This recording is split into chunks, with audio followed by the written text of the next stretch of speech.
Let me tell you about one of the times where God did something really amazing in our family.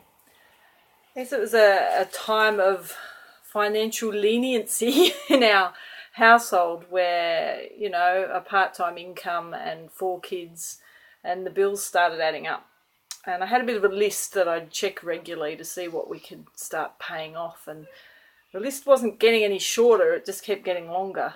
And so I kept praying, and I couldn't work out why an answer or some relief wasn't coming, because God always answered. And so I kept praying and I kept praying. And in the meantime, I thought, okay, well, we have to use what we have well. So we started paying things off bit by bit and making maybe really small progress. Anyway, it happened one day when I'd sort of given up on praying for relief and decided, well, obviously God just wants us to do this slow and steady. So we were just paying things off slow and steady. And someone arrived at our doorstep and they knocked on the door and said, oh, I just wanted to give this to you. And they handed me an envelope, and it was quite thick, and I had the feeling it was money.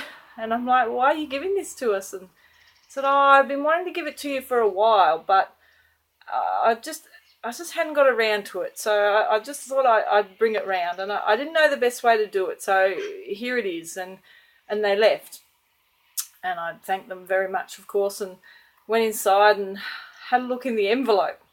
Now, I don't know if anyone's ever arrived at your doorstep with $10,000 in an envelope, but it looks like a lot of money. So when I opened the envelope, and I went, wow, that's a lot. And when we counted it, it was $10,000.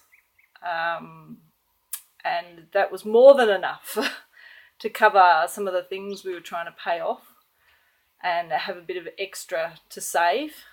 And it was just one of the amazing testimonies of something God has done in our family's life.